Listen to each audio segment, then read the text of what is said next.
oras ng break. Nasa hardin ng kanilang paaralan ang 12 taong gulang na batang babae na si Yani. Tahimik na nag-iisa sa isang sulok, pinagmamasdan ang mga bulaklak. Subalit hindi nagtagal, lumapit ang isang grupo ng mga kaklase niya at nangunguna rito si Mateo. Ang batang laging tila may hinahanap na dahilan upang siya ay kutyain.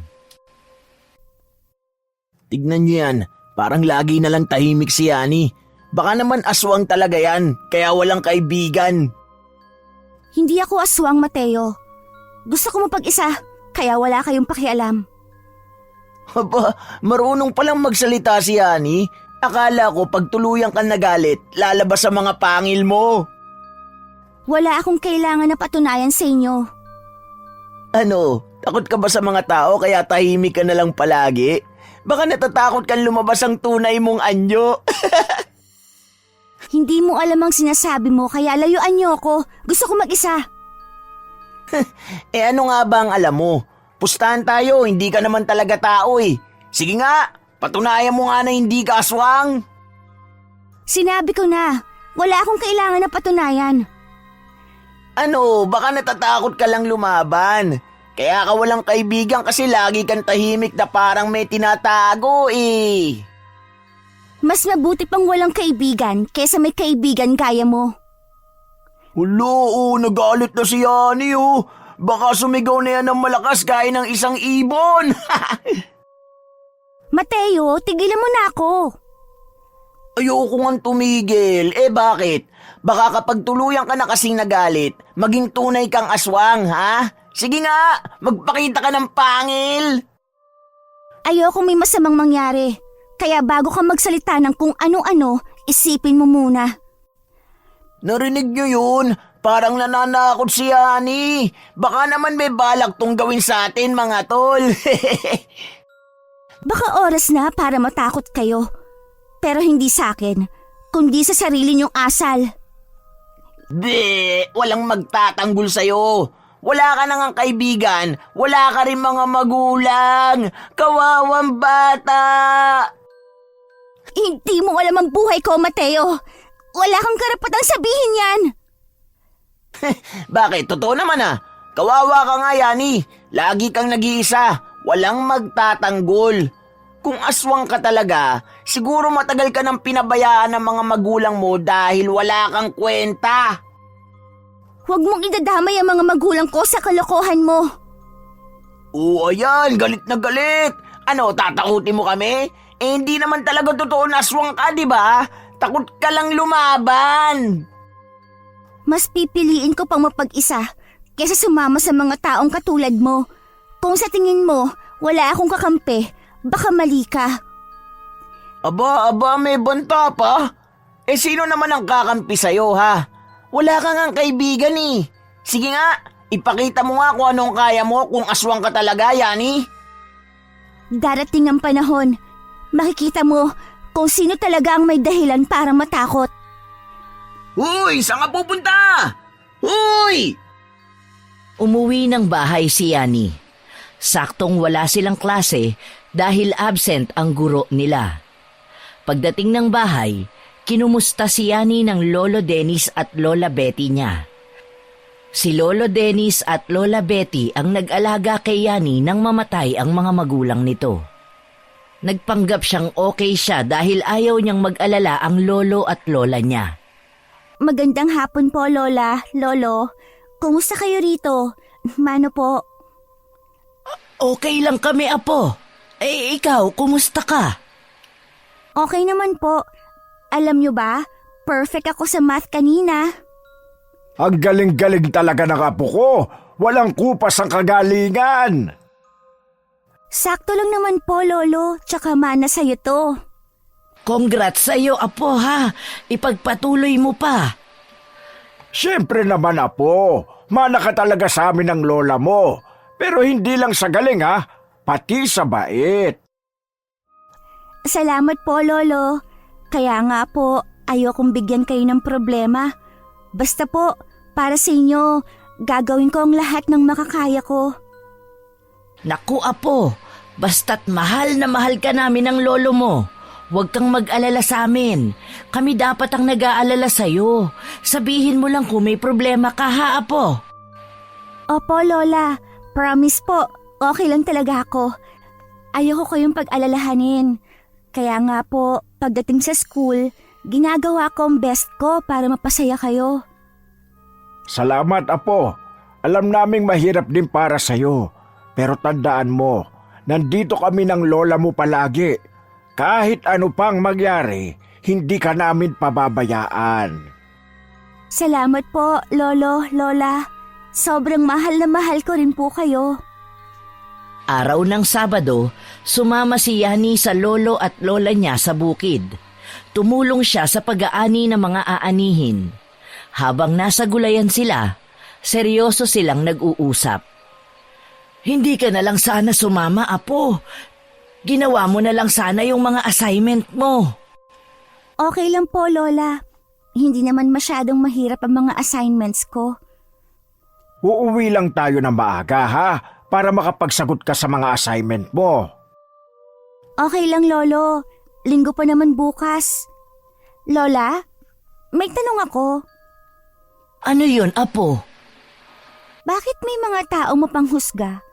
Tsaka, hindi ba sila masaya sa buhay nila? Kaya maninira at mga api na lang sila? Ay, naku, Apo. Bakit mo ba naitanong yan? Wala lang, sagutin mo na lang po. Alam mo, Apo, may mga taong mas pinipiling sakta ng iba kasi may mga bagay din silang hindi kayang harapin sa sarili nila. Minsan, yung pagiging mapanghusga nila paraan para itago ang sarili nilang takot at insecurities. Tama ang lolo mo, Yani. Minsan kasi, hindi lahat ng tao ay masaya sa buhay nila. Yung ibang tao, mas pinipili nilang manira dahil hindi nila makita ang kagandahan sa sarili nilang buhay. Kaya pala, Lola. Kasi minsan talaga, hindi ko maintindihan kung bakit kailangan nilang maging ganun. Apo, basta tandaan mo, kahit ano pa ang sabihin o gawin ng iba, huwag mong hayaang baguhin nila ang pagiging ikaw. Ipagpatuloy mo lang ang pagiging mabuti at huwag mong pababayaan ang sarili mo dahil lang sa kanila. Tsaka Yani, tandaan mo na ang tunay na lakas ay hindi laging sa pagsagot o paghihiganti. Minsan, ang pagiging tahimik at pag-intindi ang mas matapang na bagay na pwede mong gawin. Salamat po, Lolo, Lola. Ang swerte ko po talaga na kayo ang nandito para sa akin. Hindi ko po alam kung anong gagawin ko kung wala kayo. Apo, maswerte rin kami dahil ikaw ang apo namin. Mahal na mahal ka namin, tatandaan mo yan. At kahit anong mangyari, nandito lang kami ng lolo mo para sa'yo. Tama ang lola mo. Basta't magtiwala ka sa sarili mo, Apo. At huwag kang magpapaapekto sa sinasabi ng iba. Sa dulo, yung mabuting puso mo ang mahalaga.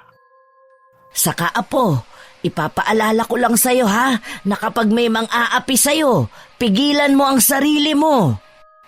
Bakit po? Kasi maaring ikamatay mo kapag nalaman ng ibang tao ang sikreto mo. Yung pagiging aswang po? Oo. Kaya importante, Apo, na matutunan mong kontrolin ang sarili mo. Hindi mo kailangang patunayan ng kahit ano sa mga nananakit sa'yo. Oo, Yani. Mas mabuti na ang maging maingat. Minsan, mas ligtas na magpanggap kaysa ipakita ang tunay na anyo mo, lalo na't hindi lahat ng tao ay makakaintindi. Pero Lola, Lolo, hindi ba unfair na kailangan kong itago kung sino talaga ako? Mahihirapan kang ipaliwanag, Apo. Kung minsan, hindi lang takot, kundi galit ang mararamdaman ng mga tao kapag nalaman nila. Mahabang panahon na ang lumipas, Apo. Pero ang takot ng mga tao sa mga aswang ay hindi nagbabago. Kaya mas maigi na ikaw na lang ang magsakripisyo para sa kaligtasan mo at ng pamilya natin. Naiintindihan ko po. Pero mahirap din po. Parang hindi ko masabi ang lahat ng nararamdaman ko. Apo, nandito kami ng lolo mo para makinig sa'yo. Kahit kailan, hindi ka nag-iisa. Lahat ng hirap at sakit na nararamdaman mo, pwede mong ibahagi sa amin. At tandaan mo, Yani, sa loob ng pamilya, ikaw ang totoo. Sa labas, oo, kailangan mo magpanggap. Pero dito sa atin, ikaw ay ikaw. Walang ibang kailangang itago. Salamat po, Lolo Lola. Sa inyo lang po ako nakakaramdam ng tunay na pagmamahal at pagtanggap. Basta, uulit-ulitin ko, Yani. Mahal na mahal ka namin. At kahit ano pa ang anyo mo, ikaw pa rin ang aming apo. Oo, Yani, huwag mong kakalimutan. Kasama mo kami sa lahat ng laban mo. Araw ng Lunes, pumasok na naman sa eskwela si Yani. Tinutokso na naman siya ni Mateo at ng mga kaklase niya. Magandang umaga, Aswang! Tigilan mo ako, Mateo. Huwag mo sirain ang araw ko. Uy, nagagalit si Yani. Sinabing huwag mong sirain ang araw ko. Huwag ka nagalit. Pwede bang ayusin mo na lang ang sarili mo? Huwag mo akong pakialaman. Bakit? May tinatago ka bang sikreto? Kaya ka ba laging mag-isa? Baka naman may lumabas na pangil sa galit mo. Anong pangil na pinagsasabi mo? Ano bang problema mo? Wala ka na bang ibang magawa kundi asarin ako? Kasi naman ang weird mo eh. Parang wala kang kaibigan. Baka naman talaga nakakatakot ka kaya walang gustong lumapit sa'yo. Kung wala akong kaibigan, problema ko na yon. Hindi kita inaano, Mateo. Kaya sana, tigilan mo na ako. Hala, defensive si Yani oh. Siguro nga may tinatago kang hindi namin alam. Wala akong tinatago. Siguro, mas mabuting wag mong husgahan ng mga tao nang hindi mo sila kilala ng lubos. Aba, ang tapang mo ah.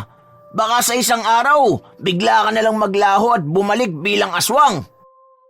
Kung isa nga akong aswang, talagang magbabalik ako para asarin ka. Takot ka lang aminin. Sige na, umamin ka na. Umayos ka, pwede. Huwag mong gamitin ang takot ng iba para lang makaramdam ka ng kapangyarihan. Ouch! Ang lalim ng sinabi mo, Yani. Baka naman ikaw lang ang natatakot sa sarili mo. Ang totoo, hindi ako natatakot sa sarili ko.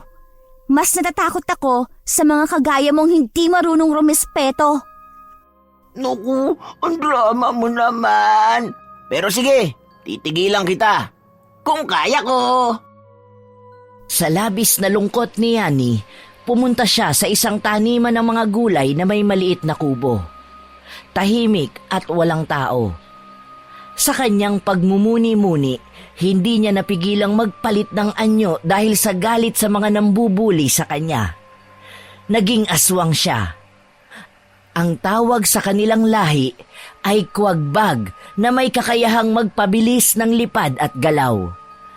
May nakakatakot na huni, matatalim na tuka at naglalagas ang mga balahibo. Pinilit niyang pigilan ang kanyang sarili dahil sa tuwing nagpapalit siya ng anyo ay hirap na hirap siya, uhaw sa dugo at laman. Sa gitna ng tahimik na kagubatan, unti-unting nagiging matindi ang uhaw ni Yani. Hindi na niya napigilan ang sarili. Lumapit siya sa walang malay na baboy ramo. Pinagmamasdan ang bawat galaw nito habang nagpapalit ang anyo niya. Ang kanyang mga matay nagliliyab sa gutom at ang mga balahibo niya ay naglalagas habang naging mas malaki at mas matindi ang kanyang anyo bilang isang kuwagbag. Habang binubuksan ng matatalim niyang tuka, ramdam niya ang kakaibang lakas na bumabalot sa kanya. Pero kasabay nito ang bigat ng pag-alam sa kanyang kapalaran bilang aswang. Hindi niya gustong maging ganito.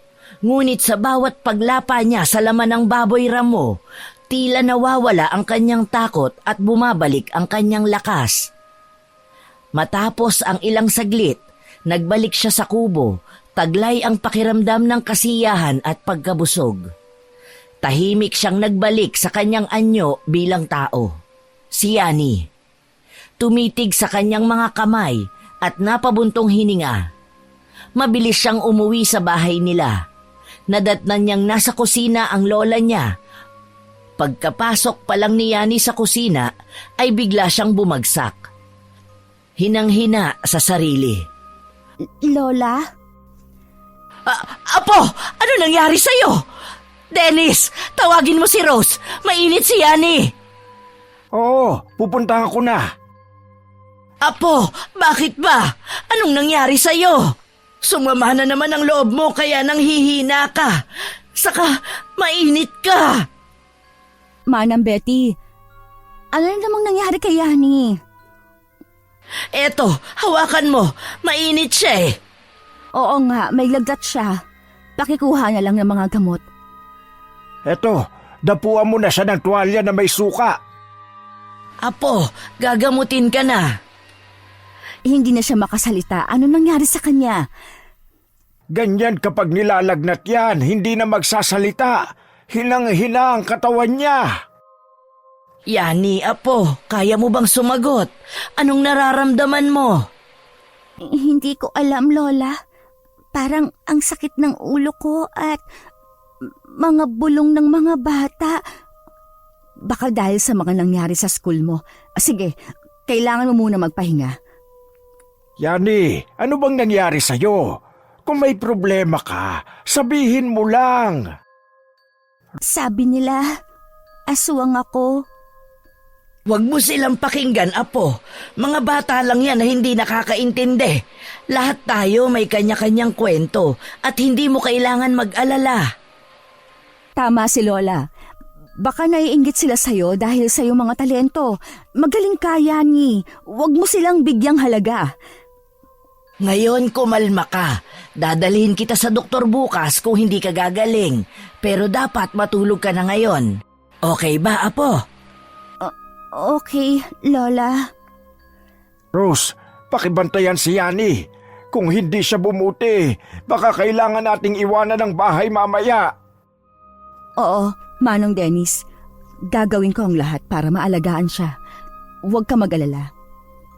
Alagaan mo ang sarili mo, Apo. Hindi ka nag-iisa. Nandito kami para sa'yo. Salamat po, Lola. Mangarap pa akong... Sige, magpahinga ka na. Magdadasal kami na gumaling ka agad. Good night, Apo. Mahal ka namin. Sa gitna ng pag-aalala, tahimik na binabantayan ni Lola Betty at Rose si Yani habang iniinom ang gamot na dala ni Rose. Sa bawat dampi ng tuwalya sa noo ni Yani, ramdam ng matanda ang init ng kanyang apo at naroon ang takot na baka may kinalaman ang kanyang pagpapalit ng anyo sa pagkakasakit nito. Manang Betty, hindi kaya kailangan natin siyang ipatingin sa doktor? Parang iba kasi ang init ng katawan niya. Hindi na, Rose. Ganito lang talaga si Yani kapag nilalagnat. Mabilis namang gumaling yung batang yan eh. Basta maaalagaan lang ng mabuti. Oo nga, Rose. Nakasanayan na namin to. Maraming salamat sa tulong mo, ha? Pero kaya na namin to. Kung ganon, aalis na ako para makapagpahinga si Yani. Basta, tawagin niyo lang ako kung may kailangan pa kayo, ha? Oo, sige. Salamat talaga, Rose. Nang makaalis si Rose, bumalik si Lola Betty sa tabi ni Yani. Pinipilit na pigilan ang sariling kaba. Ramdam niyang hindi ito ordinaryong lagnat. Tila may mabigat na dahilan sa likod ng panghihina ng kanyang apo. Lola, pasensya na po. Hindi ko po napigilan ang sarili ko. Apo, huwag mong sisihin ang sarili mo. Alam kong mahirap ang dinadala mo eh. Pero kailangan mong maging matatag. Lalo na kapag may mga bagay na hindi mo kayang kontrolin. Yani, Tandaan mong sinabi namin sa iyo, huwag mong hayaang manaig ang galit o lungkot. Dahil kapag napuno ka ng negatibong emosyon, mas mahihirapan kang kontrolin ang sarili mo. Lola, ayoko ng ganito. Gusto ko na pong maging normal tulad ng ibang bata. Minsan talaga, Apo, mahirap tanggapin ang kapalaran natin. Pero nandito kami ni Lolo Dennis mo para gabayan ka. Huwag kang mawawala ng pag-asa. Pero Lola, bakit ako pa? Bakit hindi na lang ako tulad ng ibang bata na walang problema? Ay, ang bawat tao ay may kanya-kanyang pagsubok sa buhay. Ang importante, hindi ka nag-iisa. Nandito kami, handang makinig at umalalay sa'yo. Tandaan mo, Yani, ang mga pagsubok na ito ay nagiging dahilan upang lumakas tayo. Baka nga itong dahilan kung bakit may mga espesyal na kakayahan ka. Dapat mong yakapin ang iyong pagkatao. Pero natatakot po ako. Hindi ko alam kung paano. Naiintindihan ko, Apo. Ang takot ay normal, pero hindi ito dapat maging hadlang sa iyong pag-unlad. Kapag may takot ka, huwag mong kalilimutan na may mga taong handang sumuporta sa iyo. Ilang beses na rin akong natakot sa buhay, pero laging may liwanag sa dulo ng madilim na daan. Kapag natutunan mong makilala ang iyong sarili, matututunan mo ring mahalin ang iyong kakayahan. Parang ang hirap po, Lolo. Minsan, ang pinakamahirap na bahagi ay ang simula. Pero isang hakbang lang ang kailangan mo. Kailangan mong subukan at maging matatag at hindi ka nag-iisa sa laban na ito. Salamat po, Lola at Lolo. Sasabihin ko po sa sarili ko na kailangan kong lumaban. Tama yan, Yani. Pagsikapan mo. Laging may araw pagkatapos ng bagyo. At huwag mong kalilimutan, mahal ka namin anuman ang mangyari. Huwag kang mawawala ng pag-asa at laging mangarap. May mga pangarap ka na maaaring makamit. Sige po, Lola. Susubukan ko. Ipagdasal niyo po ako. Siyempre naman, Apo. Pagsisiksikan natin ang mga dasal na yan hanggang sa makabawi ka. Ngayon, matulog ka na at hayaan mo kaming alagaan ka. Habang pinapakalma ng kanyang mga lolo at lola si Yani, nakaramdam siya ng konting ginhawa. Ngunit sa puso niya ay naroon pa rin ang takot at pangarap na balang araw ay maging malaya sa sumpang kanyang dinadala. 3 araw na siyang hindi nakakapasok sa eskwela. Lola, medyo okay na ako. Baka bukas papasok na ako sa eskwelahan. Talaga ba? Magsabi ka lang ha kung may nararamdaman ka. Huwag mong pilitin ang sarili mo, Apo. Opo, Lola. Huwag po kayo mag-alala. Parang ang tagal ko nang hindi nakapasok. Baka kung ano nang na-miss ko. Apo, hindi ka dapat magmadali. Huwag mong intindihin ang mga na-miss mo sa eskwela. Ang importante, gumaling ka ng tuluyan. Tama si Lola mo, Yani. Mas maigi nang magpahinga ka ng gusto kaysa ipilit mong sarili mo na pumasok. Pero Lolo, baka kasi sabihin ng mga kaklase ko na nag-absent ako dahil natatakot ako sa mga panunukso nila. Apo, kung sakaling bumalik ka na sa eskwela at tinukso ka na naman nila, tandaan mo lang ang mga itinuturo namin sa'yo. Ang mahalaga ay hindi mo pinapatulan ng panunukso nila, Yani. Alam nating may lakas ka, pero gamitin mo yun sa tama. Opo, Lolo. Hindi ko na po sila papatulan. Kahit minsan, gusto ko na talagang gumanti. Apo, may tamang oras at lugar para sa lahat ng bagay. Ang pinakamahalaga ay hindi mo nakalimutan kung sino ka, kahit ano pa ang sabihin nila.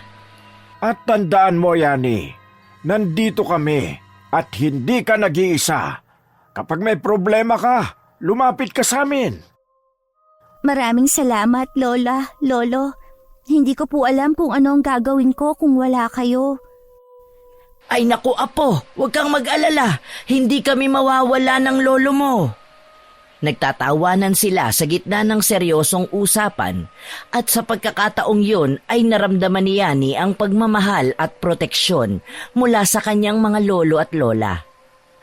Araw na ng Biyernes, pumasok na si Yani sa paaralan. Masigla siya at masaya. Uy, nandito na yung lampat sa akitin. Kung wala kang magawa, lumayo ka sa akin, Mateo. Hindi kita kailangan. Oy, maagang galit si Yani. Hindi ako galit. Hindi ko lang gusto ang panunukso mo. Di gustuhin mo na lang. Alam mo, sa daming estudyante sa paaralang ito, bakit ako lang ang tinutukso mo? Wala ka bang magawa, ha? Siyempre ikaw lang, kasi ikaw ang pinaka natatangi, Yani. Wala namang kasing ibang kakaiba katulad mo. Bakit? Anong problema mo sa pagiging iba ko? Hindi ba pwedeng maging masaya ako kahit hindi ako katulad ninyo? Kakaibang kakaiba ka talaga. Baka naman may tinatago kang sikreto. At kung meron man, bakit interesado ka? Wala lang, baka kasi may kinakatakot ka. Kaya lampa ka at palaging may sakit. Mateo, sana gamitin mo ang oras mo sa mas makabuluhang bagay. Baka mas gumaling ka pa sa pag-aaral kung hindi ka nakikialam sa buhay ng iba. Grabe ka naman. Sensitive ka talaga, Yani. Hindi ako sensitive. Natutunan ko lang na hindi magandang manakit ng kapwa para lang magmukhang masaya. Sige nga, tignan natin kung makakatagal ka sa mga panunukso ko. Hindi mo ako kayang sirain. May mga bagay akong hindi mo kayang intindihin at okay lang yun. Alam pa! Tumahimik na sabi eh. Yani, sakitin! Ayan ang bagay na apelyido mo. Tumigil ka na. Hindi ko naman sinasadya eh. Masyado ka namang sensitibo. Sensitibo? Kaya nga may mga bagay akong hindi mo dapat sinasabi. Parang hindi mo matanggap ang katotohanan. Ano bang katotohanan ng sinasabi mo? Na mahina ako? Hindi naman, pero ayaw mo kasi ng katotohanan eh. Ang ibig mong sabihin, ayaw ko sa mga panghuhusga mo. Kailangan mo lang malaman na hindi mo kailangang magpanggap. At kailangan mong malaman na hindi mo ako makikita sa iyong inaasahan. Oo talaga? Sige na, ipakita mo na sa akin kung anong kaya mong gawin. Hindi ko kailangang ipakita sa iyo ang aking kakayahan. Basta, gusto ko lang mabuhay ng tahimik. Ang boring naman yan, Yani. Paano kung magtulungan na lang tayo? Gawin natin ang klase nating mas masaya. Paano? Sa pamamagitan ng pang-aasar sa mga kaklase? Siyempre, mas masaya ang klase kapag lahat kami nagtutulungan. Pero sa ngayon, kailangan ko lang ng kaunting aliw. Galing sa'yo. Kung yan ang paraan mo ng kasiyahan, okay lang.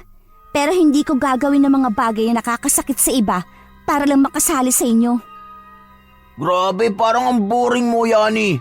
Alam mo ba, sa ibang tao, masaya ang ganitong bagay. E di sa ibang tao na lang, mas masaya akong hindi kasama sa mga pang-aasar mo. Sige, ikaw ang bahala. Pero balang araw, makikita mong mali ka. Mas masaya ang buhay kapag masaya ka sa paligid mo, kahit anong mangyari. Ayoko na makipagtalo sa'yo, Mateo. Basta, hindi ako papayag na maging dahilan ng sakit ng ibang tao.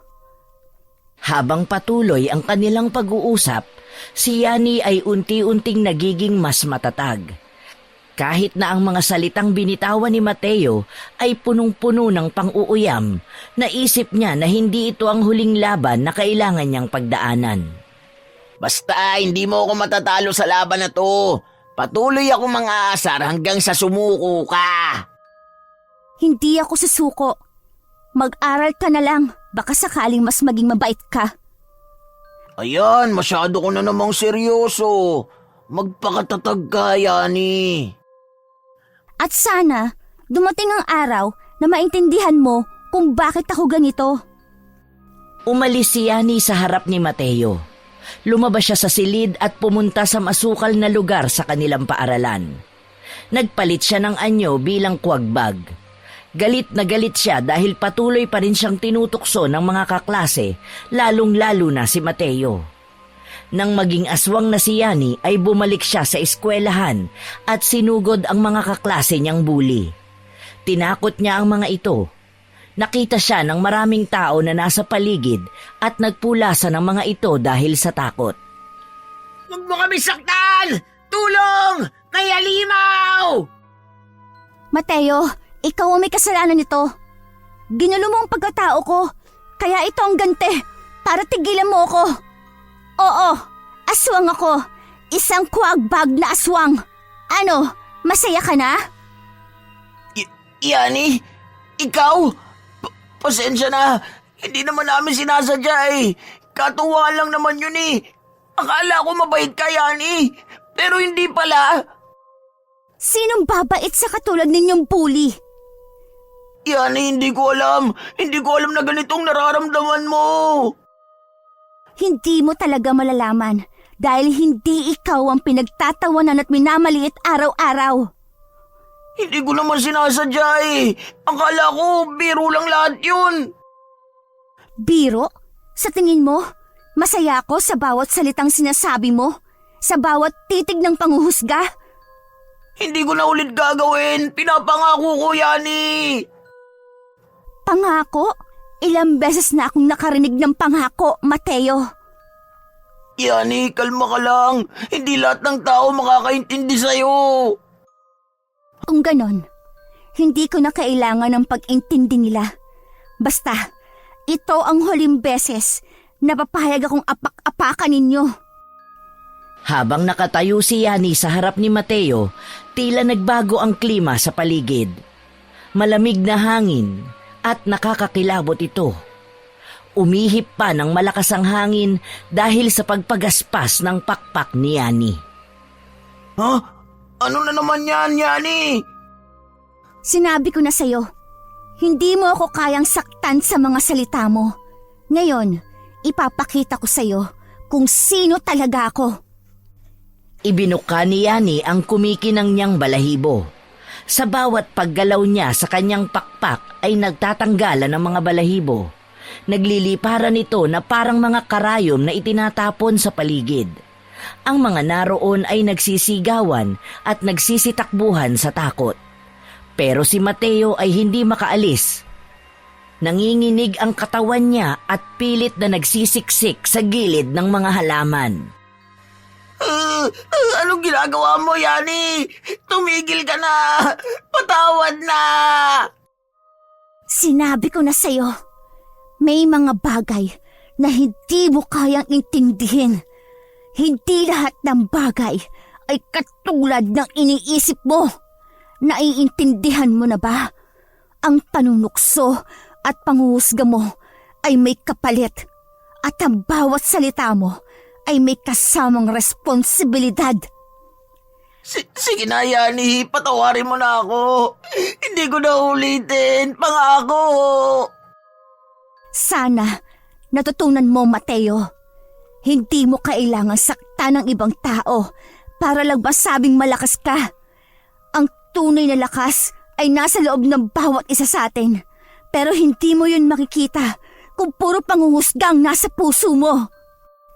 Pagkatapos ng pagsasalita ni Yani, ay lumipad siyang palayo at iniwan ang takot na kaklase. Nang sumunod na mga araw, pumasok si Yani sa eskwela. Ang buong klase ay tahimik. Hindi siya makapaniwala sa nasaksihan. Umupo ulit siya sa kanyang upuan na parang walang nangyaring kakaiba. Pero makalipas ang ilang sandali, dumating ang mga estudyante. Pinagbabato siya ng mga nilukot na papel. Nagalit ulit si Yani sa kanila. Pero imbis na patulan ang mga ito, Umalis na lang siya para umiwas. Pumunta siya sa kagubatan. Nagpalipas siya ng sama ng loob. Hindi alam ang kanyang gagawin sa mga taong nananakit sa kanya. Nagutom siya kaya humanap siya ng hayop sa paligid.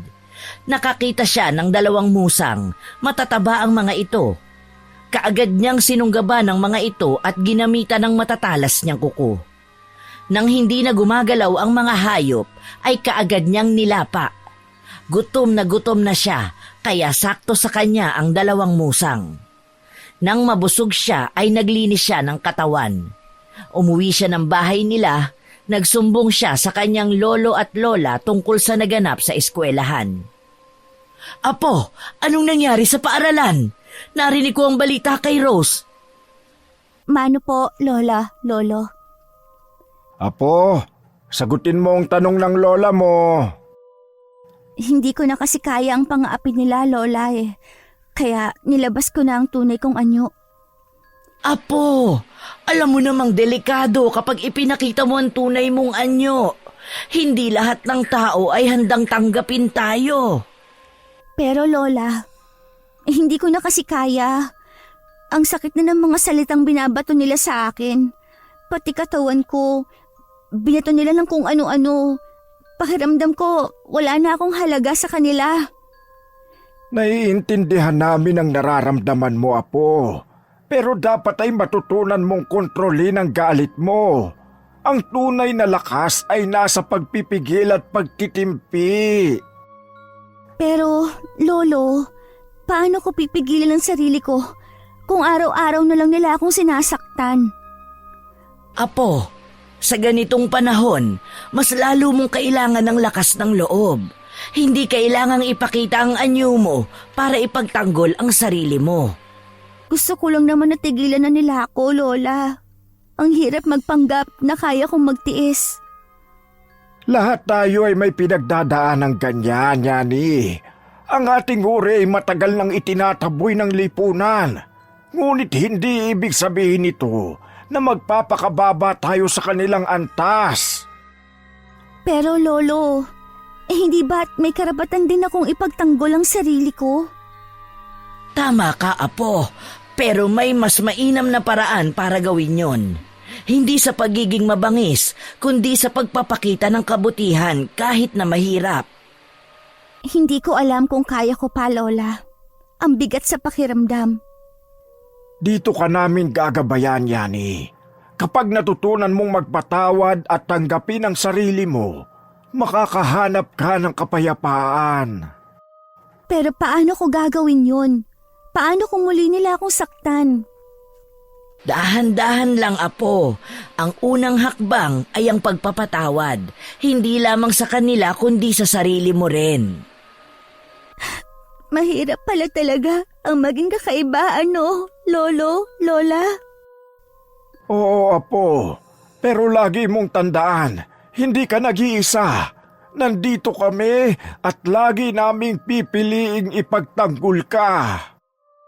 Makalipas ang ilang araw ay pumasok pa rin si Yani sa paaralan nila. Binaliwala ang lahat basta ang alam niya ay nagpapakatotoo siya. Habang nasa sulok ng silid ay may plano siyang naisip. Nagpasalamat siya dahil hindi naman siya tinatanong ng mga kaklase niya tungkol sa pagiging halimaw at hindi na rin siya inaapi ng mga ito. Nagdesisyon siyang mamigay ng pera dahil ito ang minsan na kinukuha ng mga kaklase niya. Tumayo siya at nagsalita sa harap. Makinig kayo. Ngayong araw na ito ay mamimigay ako ng perang pambao ninyo. Mamimigay ako ng kaunting tulong. Ha? Talaga, Yani? Oo, tsaka alam kong masisihan kayo nito. Palakpakan natin si Yani! Ang bait-bait niya pala! Kalimutan na lang natin ang lahat na nangyari ng nakaraan at mag-focus na tayo sa kabaitan ni Yani. Tara, sumunod kayo sa akin. Ha? Saan tayo pupunta? Di ba mamimigay ako ng pera? Kaya sumunod kayo sa akin. Alam niyo ba yung maliit na kubo sa likod ng paaralan natin? Doon sa may bakod. Oo, alam namin. Tara, doon ako mamimigay. Nandoon kasi ang alkansya ko. Bakit doon? Doon ka ba nakatira? Hindi ako nakatira doon. Wala ng tao doon kaya kapag wala ako sa mood, doon ako tumatambay. Doon ko ibinaon ang alkansya ko kasi alam kong walang kukuha nun doon. Ganun ba? Sige na nga. Tara na! Lakad tayo ng mabilis para makarating tayo kagad. Aba, excited ka yata magbigay ng pera, Yani. Bakit naman hindi? Alam kong matutuwa kayo. Basta, tiyakin ninyong wala kayong ibang gagawin kundi sumunod lang ha. Oo na, Yani. Promise, susunod lang kami.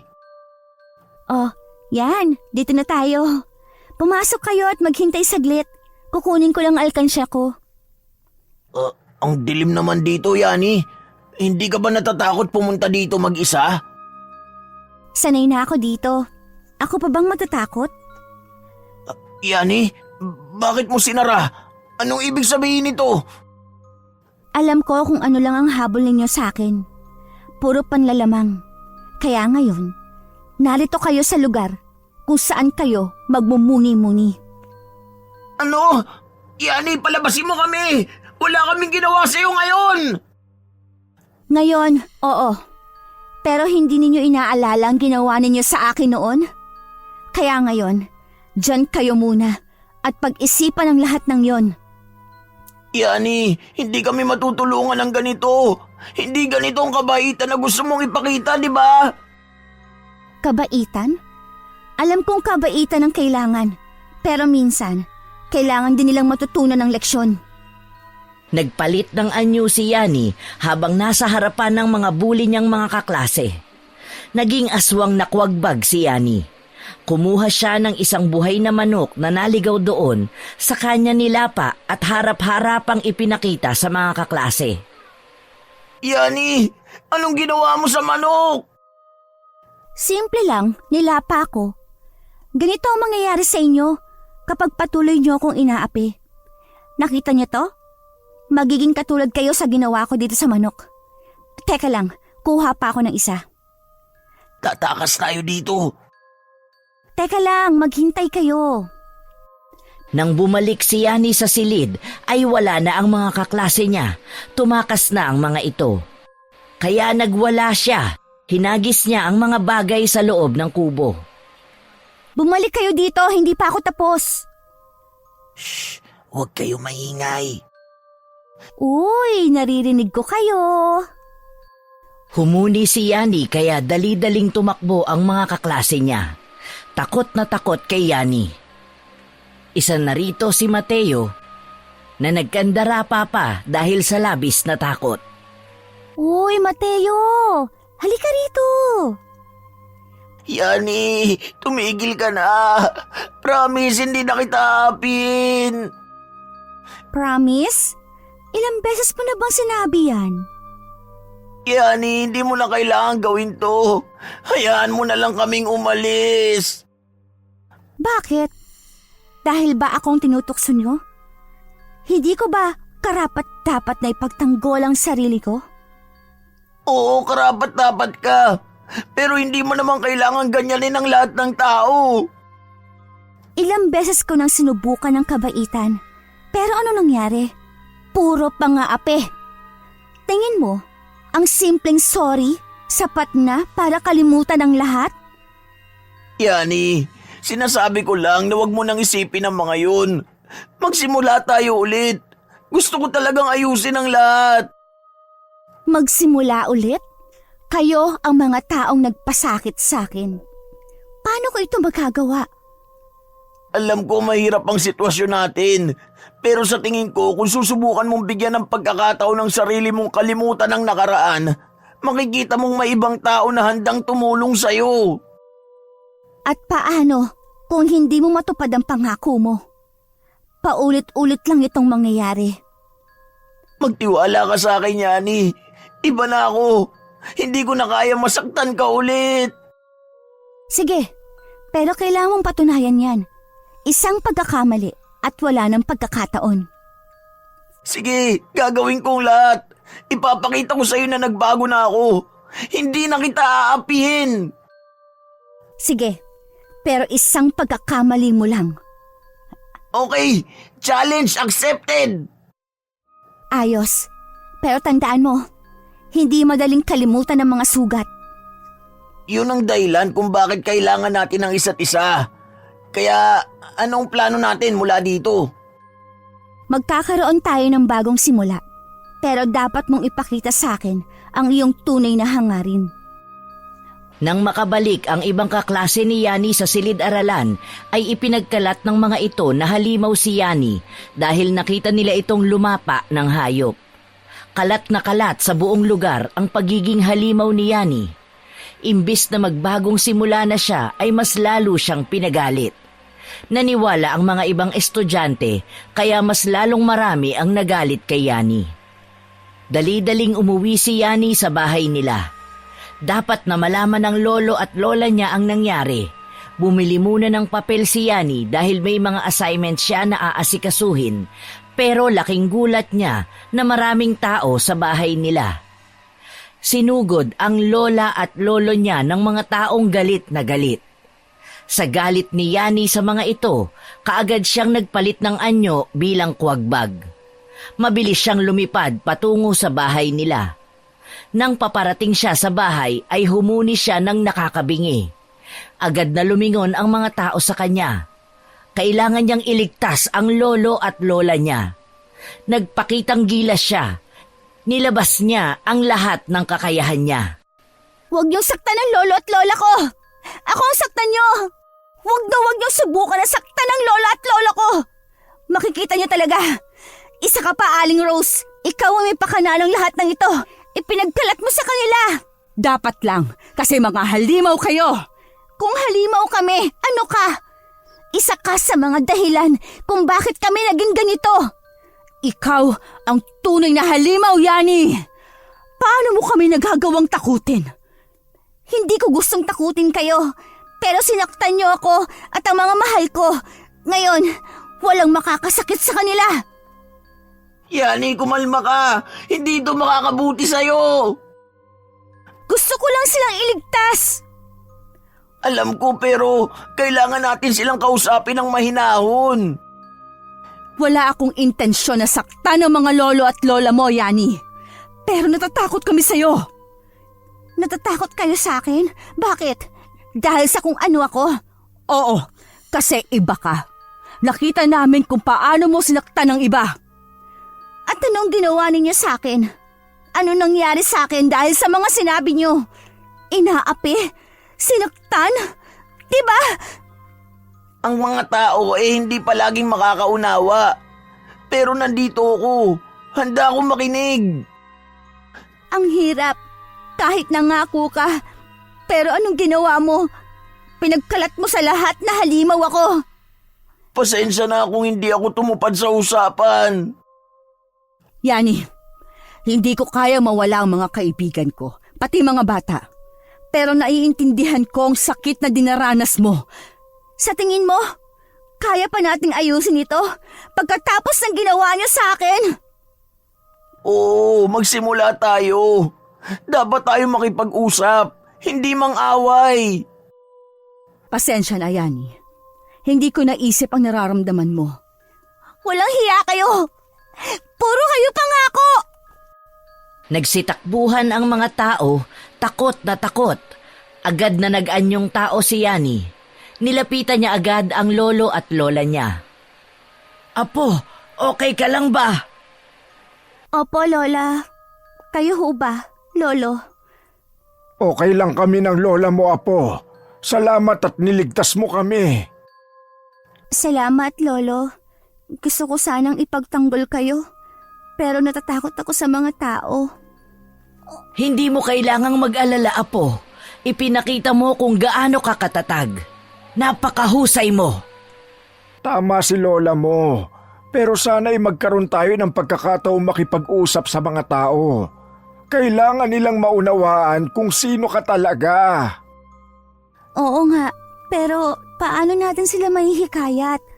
Takot sila sa akin. Maaaring kailangan nilang makita ang iyong mabuting puso. Huwag tayong magpadala sa takot. Mahalaga ang pagkakaintindihan. Nandito tayo para sa isa't isa. Magpakatatag ka, Yani. Palagi kaming nandito para sa'yo. Salamat, Lolo at Lola. Gusto ko talagang ipakita sa kanila na hindi ako masama. Pwede kang magsimula sa pamamagitan ng pag-imbita sa kanila sa isang pagtitipon. Ipahayag mo ang iyong saloobin. Opo, pwede tayo magkaroon ng isang araw ng pag-uusap at palitan ng ideya. Mahalaga ang komunikasyon, Apo. Ang mga tao ay mas magiging handang makinig kapag nakikita nilang handa ka ring makipag-usap. Ano man ang mangyari, nandito kami para sa iyo. Huwag kang matakot. Salamat, Lola.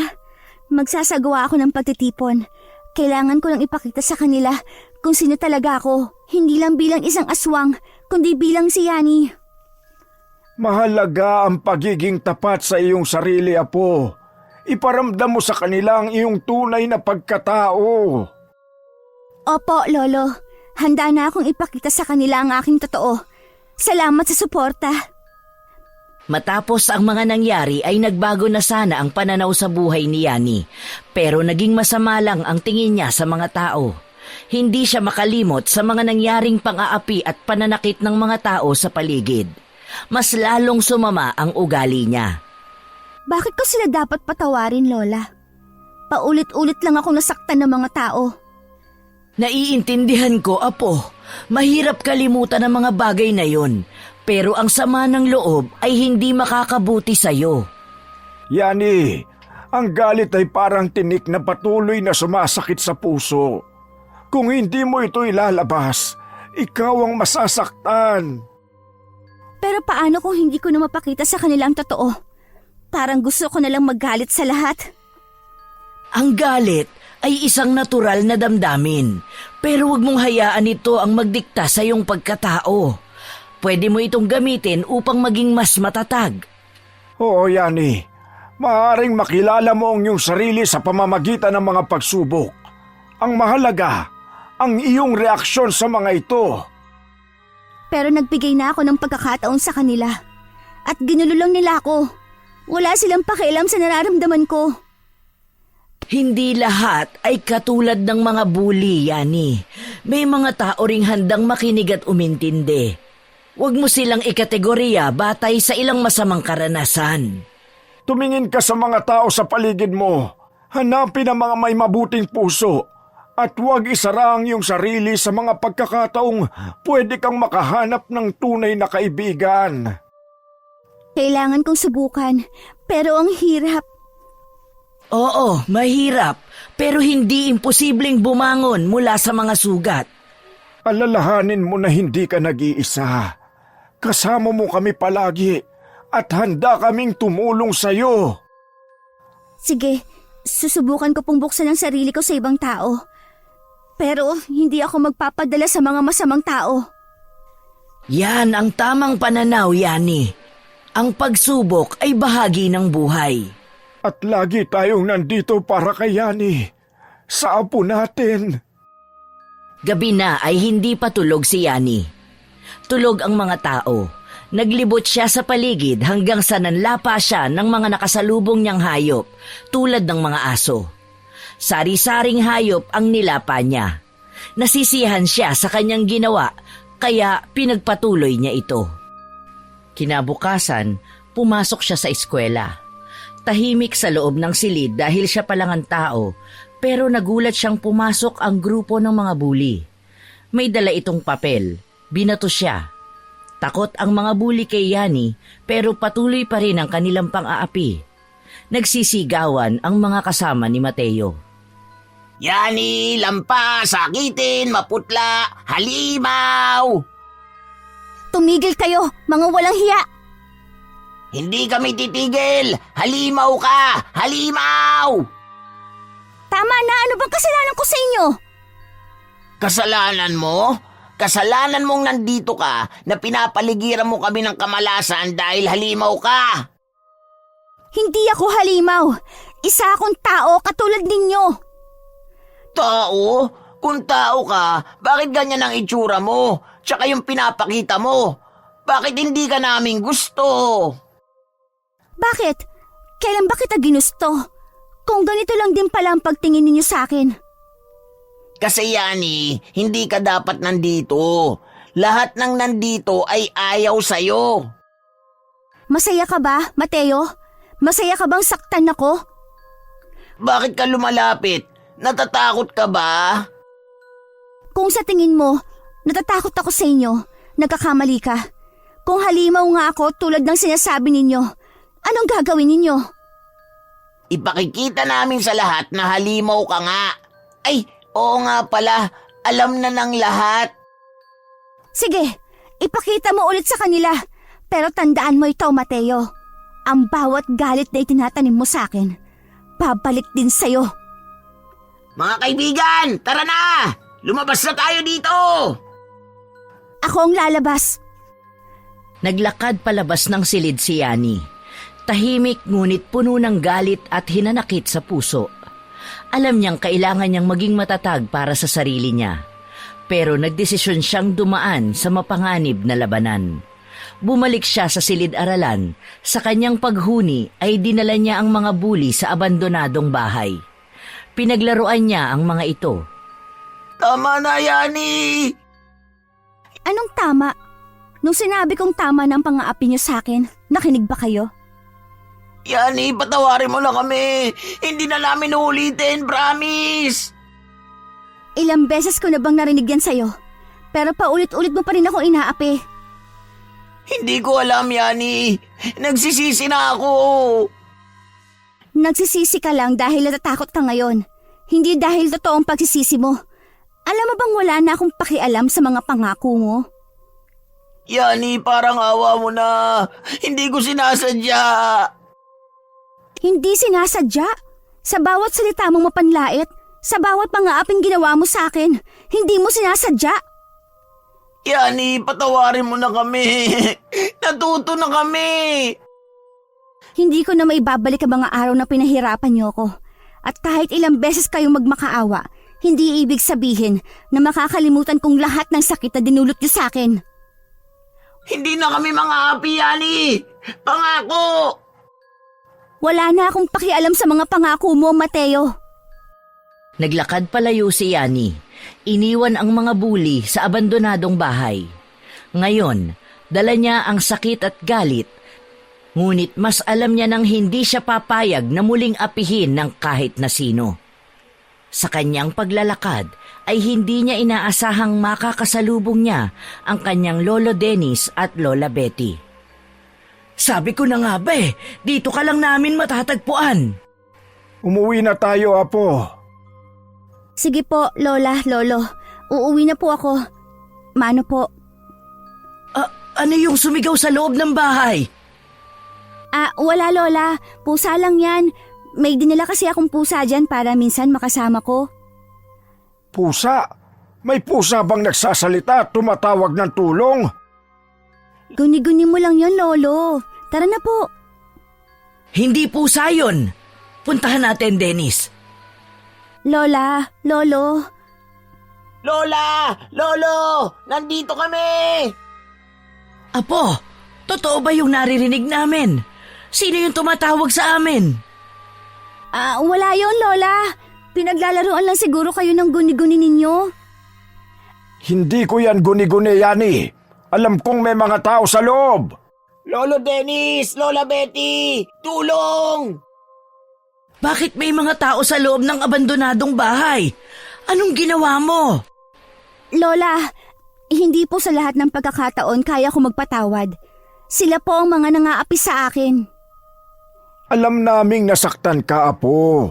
Pero hindi tamang gantihan sila ng galit.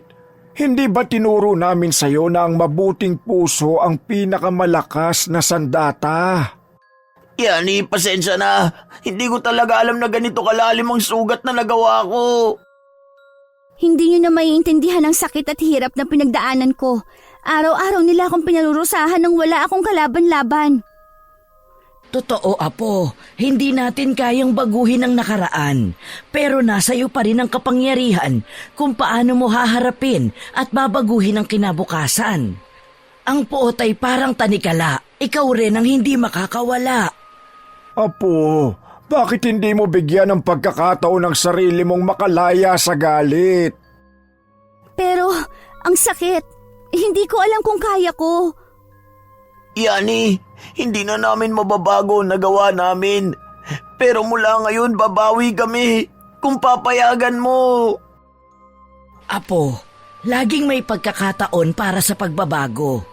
Minsan, kahit ang mga sugat ay may aral na dala. Sige, Lola, Lolo, susubukan ko po. Pero ayoko munang makita silang muli. Naiintindihan namin, Apo. Umuwi na tayo. Maya-maya pa ay dumating ang mga tao sa baryo. Binugbog ang lolo at lola ni Yani. Nag-anyong kwagbag si Yani. Naging mas mabangis kaysa sa dati. Walang hiya kayo. Huwag niyong saktan ng lola at lolo ko. Kumbinsihin ninyo akong maging mabait pero hindi kayo naging mabait sa amin. Yani, tama na! Maawa ka sa amin. Patawarin mo kami, Yani! Aray! Ang sakit ng kalmot mo! Nag-uumapaw sa galit si Yani. Tumitig siya ng malalim kay Mateo at Rose habang hinahaplos ang sugat ng kanyang mga lolo at lola. Maawa? Kailan ba kayo naawa sa amin? Tuwing pinapahirapan niyo ko, wala kayong awa. Bakit ngayon? Hinihiling niyo ito.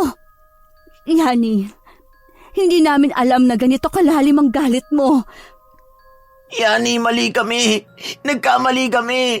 Hindi namin naisip na aabot sa ganito. Ngayon niyo lang napagtanto? Ngayon lang, dahil kayo na nasasaktan? Hindi niyo naranasan ang takot at sakit na naranasan ko araw-araw. Apo, tama na. Hayaan mo na sila. Hindi natin kailangang bumaba sa kanilang antas. Pero Lola, hindi ko kaya magpatawad ng ganong kadali. Gusto ko silang makaramdam ng sakit na tulad ng dinanas ko. Apo, ang tunay na lakas ay hindi nasa paghihiganti. Nasa pagpapalaya sa galit. Alam namin na walang kapatawaran ang ginawa namin, Yani. Pero sana, bigyan mo kami ng pagkakataon na magbago. Paano ako makasisiguro na totoong sinasabi ninyo? Yani, kung mabibigyan mo kami ng isa pang pagkakataon, gagawin namin ang lahat para makabawi. Huwag niyong kalimutan ang araw na to. Dahil sa uuliting saktan ninyo ko, hindi na ako magdadalawang isip. Nang makalayo na sila Yani kasama ang kanyang lolo at lola, naramdaman niyang hindi pa rin tuluyang natatapos ang galit at paghihiganti sa kanyang puso. Alam niyang kahit nagpakumbaba ang mga tao, ang sugat sa kanyang puso ay nananatili. Apo, tama na ang galit. Kung ipagpapatuloy mo ang paghihiganti, hindi ka kailanman magiging maligaya. Pero, Lola, hindi ko sila mapapatawad sa mga ginawa nila. Lahat ng sakit at pang-aapi, hindi basta mawawala ang alaalang yun. Yani, may mga bagay na hindi natin kontrolado. Ngunit nasa atin kung paano tayo tutugon. Nakakayanan mo ang lahat ng ito dahil malakas ka, hindi dahil sa paghihiganti. Hindi man lubusang kumbinsido, nagpasya si Yani na magpahinga muna. Ngunit sa kanyang isip, alam niyang hindi siya magiging ganap na payapa hanggat hindi niya nasisiguro ang kaligtasan ng kanyang pamilya.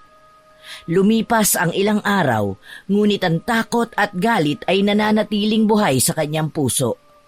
Kinabukasan, sa eskwelahan, napansin ni Yani na ang mga bully niyang kaklase na sina Mateo at ang grupo nito ay tila lumalayo at umiiwas sa kanya. Alam niya na hindi sa takot lamang nababago ang ugali ng tao. Hindi pa tayo dito nagtatapos. Kailangan ko ipakita sa kanila na hindi basta-basta ang isang tulad ko.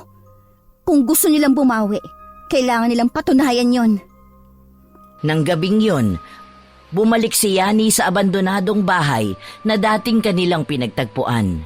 Alam niyang ang kanyang pagkatao at ang kanyang kapangyarihan ay nagbigay sa kanya ng lakas. Ngunit may bahagi sa kanya na naghahanap ng kapayapaan. Hindi nakaligtas kay Lolo Dennis at Lola Betty ang pagkawala ni Yani sa bahay ng gabing yon. Alam nila kung saan siya maaaring magpunta. Tahimik silang sumunod sa kanya. Bit-bit ang pag-asang mahipo ang puso ng kanilang apo na puno ng galit. Apo! Alam kong nandito ka. Patawarin mo kami kung hindi ka namin kayang maunawaan ng lubos. Pero nandito kami para sa'yo. Lola, Lolo, bakit kayo nandito? Gusto ko mapag-isa. Apo, hindi kami aalis hanggat hindi ka namin nakikitang may kapayapaan sa iyong puso. Naiintindihan namin ang galit mo, ngunit hindi nito mapapawi ang sakit ng nakaraan. Paano ko sila mapapatawad, Lolo?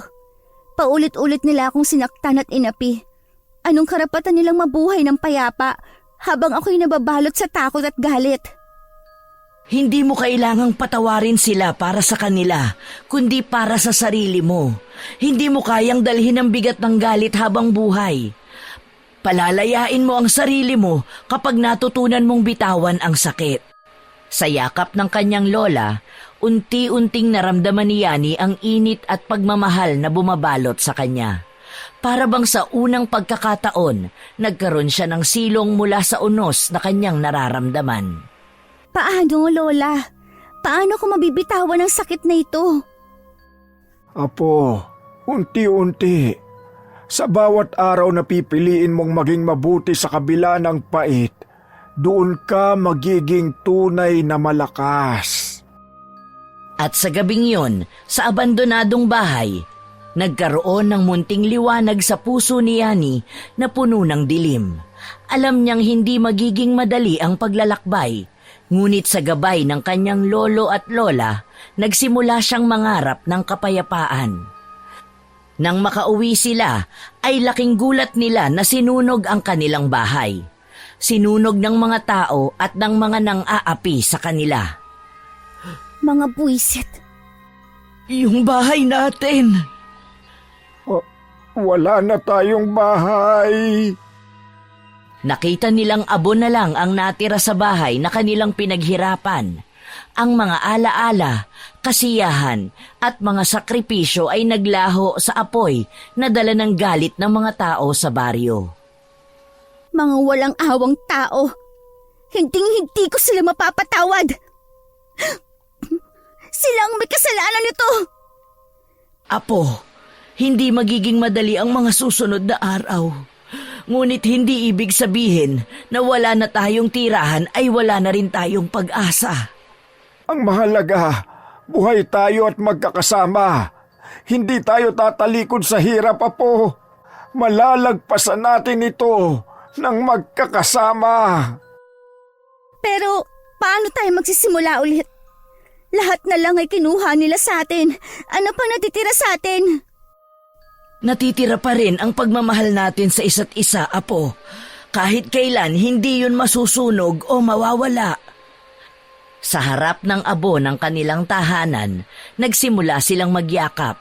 Tila ba binubuo muli ang kanilang pamilyang halos nagkahiwa-hiwalay dahil sa galit at pang-aapi ng mga tao. Apo, saan ka pupunta? Apo!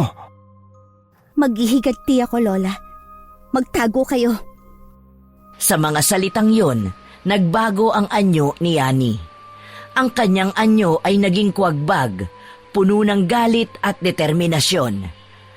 Hindi na siya ang batang naguguluhan, kundi isang mandirigma na handang ipaglaban ang kanyang pamilya.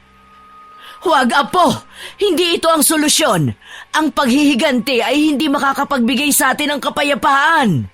Yani, may mas mabuting paraan upang labanan ang mga ito. Hindi mo kailangang mag-isa. Kailangan kong ipakita sa kanila na hindi ako basta-basta matatakot. Ang lahat ng ginawa nila sa atin, hindi ko na kayang palampasin. Yani, hindi mo kayang dalhin ang bigat ng galit na ito. Ang paghihiganti ay magdadala lang ng higit pang sakit sa atin. Isipin mo ang mga pinagdaraanan ng ating pamilya. Habang sinasabi ito ng kanyang lola, naramdaman ni Yani ang lungkot na bumabalot sa kanyang puso. Sa kabila ng galit, may bahagi pa rin sa kanya ang naguguluhan. Pero paano natin mapapakita sa kanilang mali ang ginawa nila sa atin? Hindi ko alam kung paano ipaglaban ang ating dignidad kung walang aksyon. Ipaglaban natin ang ating dignidad sa tamang paraan. Huwag tayong maging katulad nila. May mga tao sa baryo na handang tumulong sa atin. Huwag tayong magmukmok.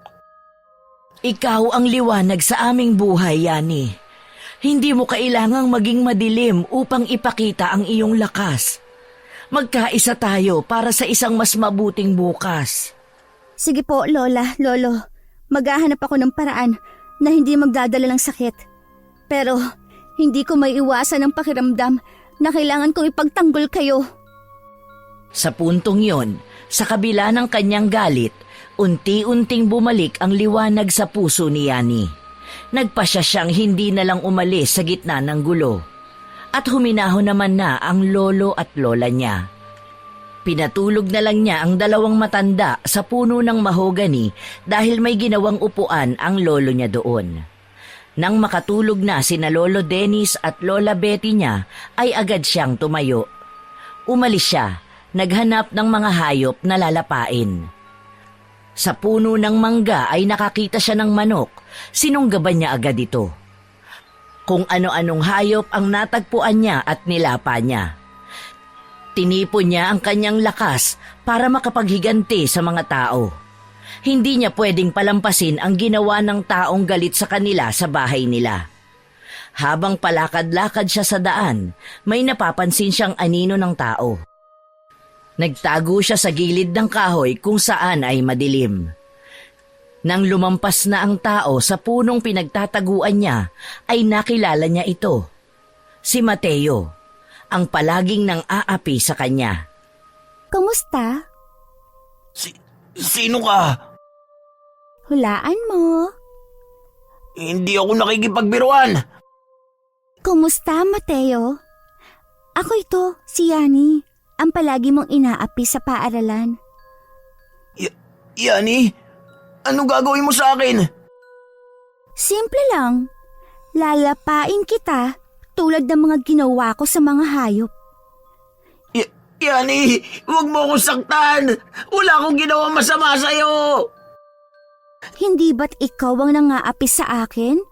Ngayon, gusto ko lang malaman kung anong pakiramdam na nasa kabila ng lahat ng ito. Nagbibiro lang ako. Hindi ko sinasadya. Nagbibiro? Nagbiro ka ba sa mga araw na pinagtatawanan mo ako? Hinahampas at sinasaktan. Ngayon, nandito ka, nag-iisa at takot na takot. Yani, please. Mamawa ka. Hindi ko na uulitin. Tama na. Hindi ko na kailangan ng pangako mo. Gusto kong malaman kung gaano kasakit ang mga ginawa mo sa akin. Hindi ko kayang makaramdam ng sakit. Pakiusap, huwag mong gawin to. Hindi mo ba alam? Kayo ang nagdala sa akin ng sakit at takot. Pero ngayong nandito ka, natutunan kong maging matatag. Yani, wala akong karapatan na saktan ka. Sana'y patawarin mo ko. Hindi ako sigurado kung makakalimutan kong lahat, Mateo. Pero ang tunay na pagbabago ay nagsisimula sa loob. Kaya ngayon, tingnan mo kung anong pakiramdam ng mawala ng kapangyarihan. Paano ko may papakita sa'yo na nagbago na ako? Magsimula ka sa pagtulong sa iba, sa mga taong gaya ko. Kung totoong pagnanais mong magbago, makikita mo ang paraan. Tingnan mo ang ginawa mo sa akin. Ngayon, mararamdaman mong sakit na dinanas ko. Aray, Yani, please, tama na. Hindi ko kaya makaramdam ng ganito. Hindi ba't yan ang gusto mong maramdaman? Paano mo naisip na okay lang nasaktan ako ng walang dahilan? Yani, may mga pagkakamali akong ginawa, pero hindi ko kailangan maranasan to. Paano mo nasabing hindi mo ito kailangan? Nag-enjoy ka nung pinagtatawanan mo ko, hindi ba? Oo, nagkamali ako, pero umalis na ako sa grupo. Wala na akong kasama. Nagbago na ako! Ang mga salita ay madali, Mateo. Pero kailan mo ipapakita ang mga to? Anong magagawa mo para makabawi sa lahat ng pinsalang dinulot mo? Gagawin kong lahat. Maglalakas loob ako makipag-ayos sa'yo at sa iba pa mga naapektuhan ko. Sana bigyan mo ako ng pagkakataon. Kapag umalis ka na, ito ang huling pagkakataon mo. Pero kung muli kang babalik sa dating ikaw, alam mong hindi mo na ako makikita. Oo, Yani. Ikaw ang boss ko ngayon. Gagawin ko ang tama. Nang mga sandaling yon, nagtagumpay si Yani na ipakita kay Mateo ang tunay na mukha ng kanyang mga pagkakamali. Iniwan ni Yani si Mateo na duguan ang mukha dahil sa pagkalmot niya. Dumako si Yani sa bahay ni Aling Rose, ang tagahilot niya noon na isa rin sa mga umaapi sa kanila. Yani, anong ginawa mo dito? Simple lang. Susunugin ko ang bahay mo. Wag! Maawa ka! Maawa? Yung bahay namin sinunog nyo, hindi ba? Naawa ba kayo? Hindi ko alam ang pinagsasabi mo, Yani. Wala akong alam dyan. Magmamaang-maangan ka pa? Itong para sa'yo. Aray! Yani! Masakit! Ang sakit ng kalmot mo! Yung kuko mo! Matalim! Masakit? Kung bahay mo kaya ang sunugin ko, para mas maramdaman mo ang sakit kapag nawalan ka ng bahay. Yani! Hindi mo kailangan gawin ito. Wala akong kinalaman sa nangyari sa inyo. Huwag mong isama ang mga walang kinalaman. Wala ka bang kinalaman? Ikaw ang nakisabay sa mga bully. Ikaw ang nagpasaya sa kanila habang pinagtatawanan nila ako. Ano ang kaibahan mo sa kanila? Oo, nagkamali ako. Pero hindi ko kaya mag-isa. Kung alam mo lang na ganyan ang mangyayari, sana hindi na lang ako sumama. Pero nag-enjoy kayo, di ba? Tawa ka ng tawa sa mga biro nila. Nakalimutan mo na ang isang tao ay nasasaktan. Ngayon, baliktad na ang sitwasyon. Yani! Please! Nakababahala lang lahat ng ito. Hindi ba natin kaya itong ayusin na mas maayos? Hindi ito kailangan. Ayos lang ba sa inyo ang mga ayos na sinasabi mo? Kung kaya mong saktan ng iba, dapat mo ring matutunang madama ang sakit. Yani, wala akong ibang pamilya. Wala akong ibang tahanan. Kung susunugin mo ang bahay ko, saan ako pupunta? Saan ka pupunta? Ganoon din ang naramdaman ko nung sinunog mo ang bahay namin. Alam mo, masakit. Ang dami kong sinakripisyo at ikaw pa ang umapak sa akin. Alam kong mali ang mga ginawa ko. Pero sana, huwag mo lang dagdagan ng sakit. Hindi ako masaya sa mga nangyari. Nakikipaglaban din ako sa sarili kong mga demonyo. Mga demonyo? Ikaw ang gumawa ng masama sa iba. Paano mo nasasabing may mga demonyo ka rin? Hindi mo ako maaaring i-justify ang mga gawa mo sa pamamagitan ng iyong sariling mga problema. Pero natutunan ko na ang aking mga pagkakamali. Minsan, kahit hindi mo nagustuhin, natututo ka masaktan din. Anong pinagkaiba natin? Teka, nagbago ka ba talaga? O ginagawa mo lang ito para makaalis sa sitwasyong ito? Kung may pagkakataon ako, gagawin ko ang tama. Oo, nagkamali ako. Pero ayokong sumunod sa landas ng mga api. Gusto kong matuto. Kaya mo bang ipakita ang tunay na pagbabago? Kapag ang mga tao ay nakakita ng sakit, madalas silang natatakot na magbago. Ngayon, ikaw nang may pagkakataon. Kung hindi mo napapansin, tuloy lang ako sa dati kong buhay. Pero kung bibigyan mo ako ng pagkakataon, gagawin ko ang lahat upang makabawi. Hindi ko alam kung dapat ba akong maniwala sa'yo. Ang mga pangako ay madali lang sabihin, pero mahirap gawin. Kung bibigyan mo ako ng pagkakataon, ipapakita ko sa'yo. Susubukan kong makabawi sa pamamagitan ng mga aksyon, hindi sa mga salita.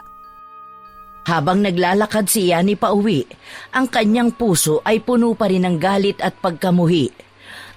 Ang mga alaala ng pagsunog sa kanilang tirahan at ang mga pang-aaping naranasan ay muling bumalik sa kanya. Pagdating niya sa kanilang bahay, naroon ang kanyang lolo at lola, nag-aalala sa kanyang kalagayan. Apo, saan ka ba galing? Nag-alala kami sa'yo. Anong nangyari? Wala na tayong tahanan, Lolo. Sinunog ng mga taong ating bahay. Wala silang kaawa-awa. Kaya sa kagustuhan kong gumantay, umalis ako kanina. Ano? Yani, kailangan nating kalmahin ang sitwasyon. Paano ako magiging kalmado? Namatay ang ating tahanan, ang ating alaala. Sa tingin niyo ba, may pakialam sila sa ating kalagayan? Kailangan mong maunawaan na po. Hindi ang galit ang sagot. Ang pang-aaway ay hindi makapagbibigay sa atin ng kapayapaan. Hindi ko kayang patawarin ng mga tao. Wala silang karapatang gawin to sa atin. Pero kung maghihiganti ka, anong mangyayari sa'yo? Isang siklo ng galit ang magsisimula at walang katapusan. Kailangan mong maging matatag. Matatag? Anong silbi ng pagiging matatag kung ang mga tao nagpasakit sa atin ay hindi pinapansin ang ating mga pagdurusa? Ang pag-asang makabawi mula sa sakit ay mas mahalaga kaysa sa paghihiganti. Isipin mo, Yani, kapag napuno ka ng galit, hindi ka na magiging ikaw. Pero hindi ko kayang itigil ang nararamdaman ko. Nais kong ipakita sa kanila na merong kapalit ang kanilang mga ginawa. Yani, mas mabuti ang magpatawad kaysa sa maghiganti. Ang tunay na lakas ay hindi nagmumula sa galit, kundi sa kakayahang makapagpatawad at makabawi. Paano ako magpapatawad? Paano ko malilimutan ang mga nangyari? Minsan ang pagpapatawad ay hindi para sa kanila, kundi para sa sarili mo. Sa pamamagitan ng pagpapatawad, makakawala ka sa bigat ng galit at makakahanap ng kapayapaan. Siguro may katotohanan ang sinasabi ninyo. Pero paano ko sisimulan ang pagbabago? Magsimula ka sa sarili mo, Apo. Matututunan mong mahalin ang sarili mo kahit ano pa ang nangyari. Pagkatapos, unti-unti mong kayaning ibalik ang iyong mga pangarap at umpisahan ang bagong simula. Sa mga salitang yon, unti-unting nagising sa puso ni Yani ang isang pag-asa. Ang galit ay hindi na nagiging hadlang kundi nagiging pagkakataon upang muling bumangon. Sa tulong ng kanyang lolo at lola, siya ay nagpasya na baguhin ang kanyang landas at piliin ang kapayapaan. Habang unti-unting bumabalik si Yani sa kanyang mga sensasyon, nakaramdam siya ng isang bagong pag-asa. Napagtanto niyang kinakailangan nilang maghanap ng bagong simula, malayo sa mga taong mapanakit sa kanila. Yani, mukhang oras na para tayo ay lumipat sa ibang lugar. Isang baryo kung saan makakahanap tayo ng kapayapaan at seguridad. Lolo, saan tayo pupunta? Wala tayong kakilala sa malayong baryo. Anong mangyayari sa atin doon? May mga tao ron na kilala ko. Matagal na tayong may mga kaibigan sa baryong yon. Alam ko na doon ay magiging mas masaya tayo. Pero paano kung hindi kami tanggapin? Paano kung may mangyaring masama muli? Huwag kang matakot, Apo. Ang buhay ay puno ng panganib. Ngunit kailangan natin itong harapin ng may tapang. Magsimula tayo sa bagong pahina. At anong gagawin natin kapag nandyan na tayo? May mga pagkakataon doon na maaari tayong magsimula muli. Makakahanap tayo ng bagong tahanan at makakakilala ng mga bagong tao. Magtatanim tayo ng mga gulay at prutas at matututo tayong mangisda sa tabi ng ilog. Gusto ko yun, Lola. Siguradong magiging masaya tayo magtatanim ng mga bagay na makakain. Oo, at ang mga bagong karanasan ang magiging sandata mo laban sa galit. Makakalimutan mo ang mga pang-aapi at makikita mo ang mga magagandang bagay sa paligid. Opo, nakikita ko na mga posibilidad. Nais kong simulan ng bagong buhay. Kaya maghanda na tayo, Apo. Uuwi tayo sa ating mga alaala, pero sa isang mas magandang bersyon ng ating sarili.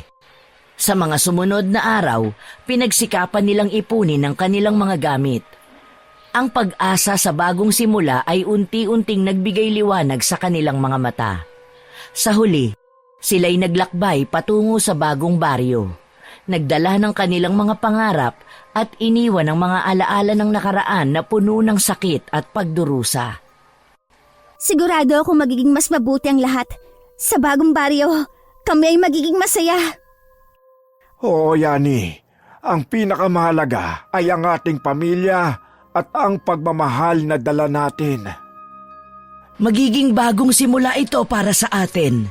Isang pagkakataon na muling umusbong at mangarap.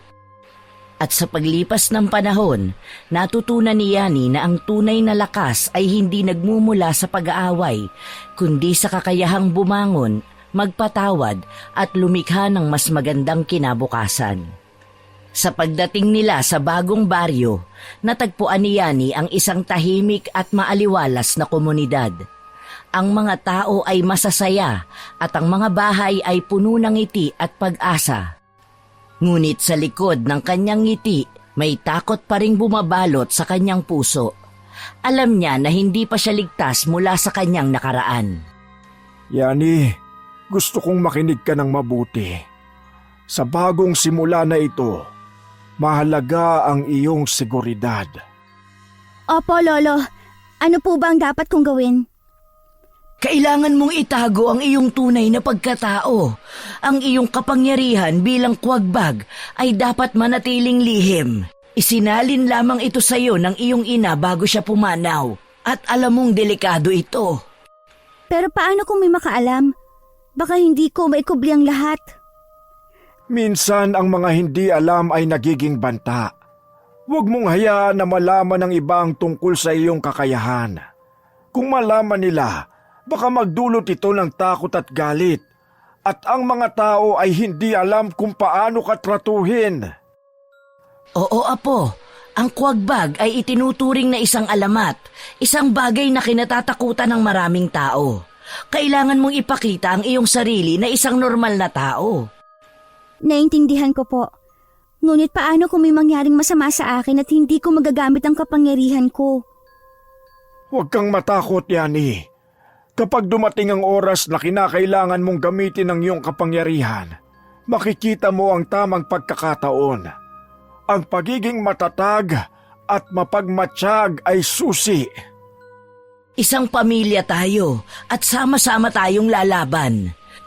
Ang iyong pagkatao ay isang bahagi ng ating lahi, ngunit hindi ito ang tinutukoy ng iba. Salamat po, Lola at Lolo. Pipilitin kong itago ito at maging normal.